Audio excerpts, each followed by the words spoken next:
How does getting the full trailer for the second season of the Wheel of Time this Wednesday sound to you all watching this video? Well, that is in fact what's going to be happening, as Nerdist.com released an article maybe about an hour or so ago confirming that very fact.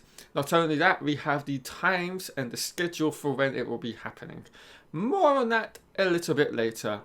Within that, of course, this article also showcased 3 new pictures from the trailer, and we're going to, of course, be deep diving what we can kind of decipher out from these 3 images. So, without further ado, let's jump right into the video, and we're going to start off with the release timings for this trailer. So, it's going to be dropping 6 AM PT, 9 AM ET for those of you over in America and on that side of the pond, and for the likes of people in the UK or in Europe, that's going to be 2 PM in the UK and then +1 or whatever your country is in comparison to the UK.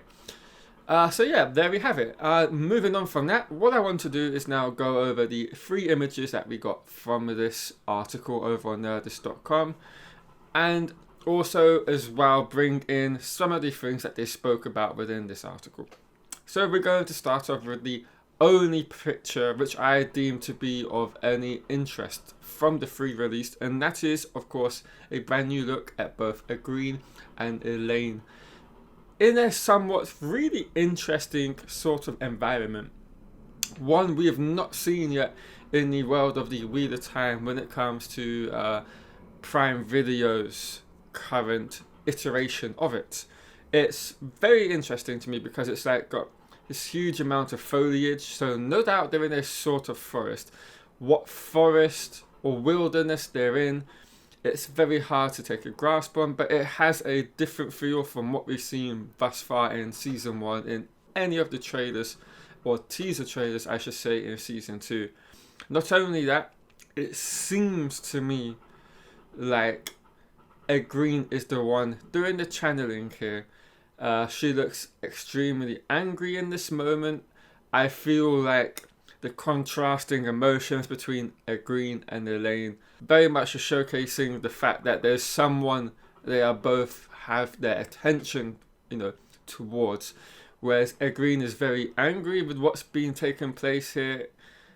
Elaine, on the other hand, is kind of in her, if you want to call it, her daughter heir, her princess moment, where she seems very much scared and out of her element from what she's used to. And now it's really interesting about who that is. So let me know in the comments down below who you guys think both Elaine and Egwene seem to be kind of, if you want to call it, looking at and squaring up towards. There's quite a few people this could be, particularly when you think about the books and what's going to be happening with these characters in the second season. So it's a bit of a spoiler territory coming up now, so for those of you that haven't read The Great Hunt or gotten quite far into the series as a whole, you have been warned at this point in time. But it could be, of course, the moment when Liandrin basically betrays them and gives them to the Seanchan after she takes them through the gateway. Was it the gateway? Yeah, not the gateway. And again, I really love the fact that the One Power once more is gotten its kind of makeover that we've seen thus far through all the images and new teasers we have got for season 2. It just gives the feeling of the One Power more of a wholeness to it, a oneness to it. As I never liked the way they showcased the One Power with the use of Saidin and Saidar in season 1. It didn't have the right feel to me, particularly when you saw Logain using it. Yes, the taint looked great, but I feel like the taint itself was far too, if you want to put it in a way, dominant in what they were showing of the One Power with the males using it. I felt like we should have had the natural 5 threads at play here, and whichever one of those 5 threads that Logain was channeling, the taint should have been kind of oozing on top of it. So you see both of them, but they went down the line of just having this thick black ooze and goo kind of as the one power, and it's something I hope they've kind of changed as well. So yeah, and of course, both Elaine and Agreen, they are in this particular case, no doubt their novice or accepted clothings. So they could potentially even be doing some sort of training. The fully fledged Aes Sedai could have taken them off somewhere to do this, or it could be part of one of their tests, one of their accepted tests. Up next, we have a look at Perrin, again in this brand new attire for season 2. I like the look of it. It's kind of very industrious, something you would, see Perrin doing. Yeah, he looks a bit more wise, a bit more understanding of the world he's in, a little bit less trustworthy, which is of course good to see. Yeah, again, he's obviously out in the open. He could be absolutely anywhere for all we know. So yeah, not really much to go off of there. And then the same again with Lan. It's very much a picture we've seen a billion times now. Him on the horse. I'm sorry, there's just nothing interesting to even gauge from this picture. So I am not even going to try to prolong this video. But of course, as I did mention, there was an article along with these 3 images released. So let's quickly go over that and see what we can get out from the article itself.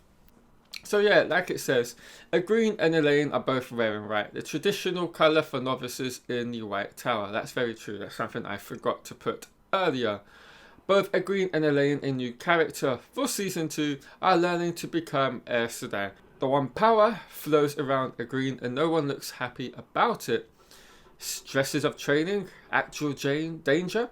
It could be either or both. That's something I did point out. It's something that was left up for your own imagination and interpretation. Then moving on, we get a glimpse of Perrin. Again, not really much there to say. And then finally a boring old picture of Lan and on Mandap. So again, blah blah blah, nothing interesting. So yeah, not a super duper amount from this article either. Basically just goes over what I have. So of course, that's the video. I'm going to be around this Wednesday, no doubt, with my initial reaction to the trailer and of course a more in-depth breakdown of it much later on in the day, if not further on within the week. So be on the lookout for that. Thank you all for watching. Subscribe if you're new around here, and if you like the video, please do give it a like as well. I'll catch you guys all in another Wheel of Time video this Wednesday.